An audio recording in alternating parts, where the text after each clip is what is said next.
ቀላል ነው የመምረጥ ሐሳብ መምረጥ በህይወት ላይ የሚያመጣውን ተጽዕኖ ካየን ቀላል ነው ማለት ይከብዳል።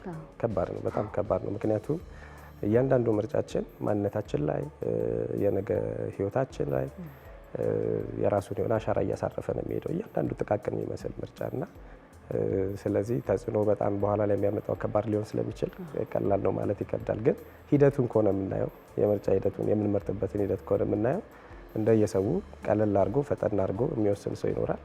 እንደዚሁ ደግሞ በደንብ ጊዜ ወስዶ አስቦ አክብዶ ደግሞ ነገሮችን አይቶ የሚወስን ሰው ይኖራልና ብዙ ጊዜ የሚያቀሉት ሰዎች የሚያተኩሩት ምን ላይ ነው? ስሜት ላይ፣ ጊዜያዊ ደስታ ላይ፣ የሚታወቁ ነገሮች ላይ ብቻ ሰዎች የሚቀበሏቸው የታወቁ ነገሮች ላይ እንደዚህ አይነት ነገር ላይ ካተኮርን ለመምረጥ ብዙ አንቸገርም። የረጅሙን ጊዜ ካየን የህይወት ግባችንን ካየን ማንነታችንን ካየን ከዛ ጋር የሚስማማ ትርጉም የሚሰጥ ምርጫ መምረጥ ከፈለግን ኦብቪየስሊ ጊዜ ይወስዳል፣ ማሰብ ይፈልጋል፣ ብዙ ነገር ይጠይቃልና ቀላል አይሆንም።